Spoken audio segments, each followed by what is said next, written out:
রামকৃষ্ণের সর্বধর্ম সমন্বয়, রামাদি ভক্তদের প্রতি।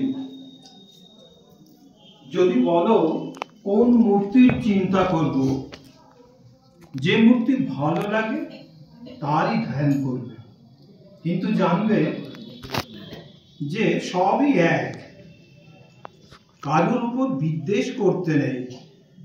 শিব, কালী, হরি সবই একেরই ভিন্ন ভিন্ন রূপ, যে এক করেছে সেই ধনী।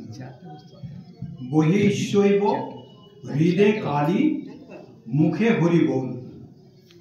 একটু কাম ক্রোধাদি না থাকলে শরীর থাকে না, তাই তোমরা কেবল কমাবার চেষ্টা করবে। ঠাকুর কেদারকে দেখিয়া বলিতেছেন, ইনি বেশ নিত্য মানেন, লীলাও মানেন। একদিকে ব্রহ্ম, আবার দেব লীলা, মানুষ লীলা পর্যন্ত।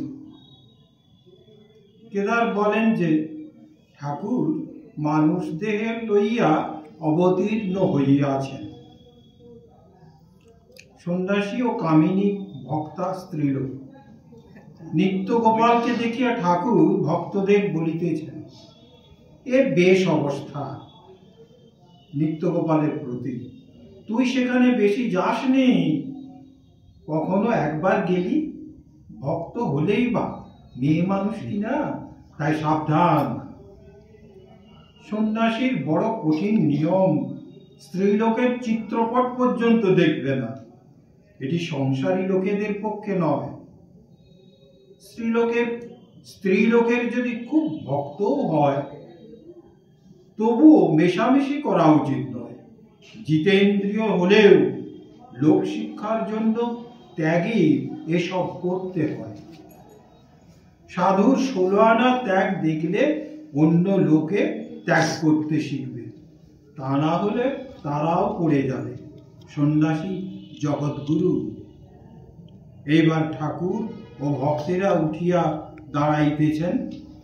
মাস্টার প্রহ্লাদের ছবির সম্মুখে দাঁড়াইয়া ছবি দেখিতেছেন। প্রহ্লাদের অহেতুকী ভক্তি ঠাকুর বলিয়াছেন।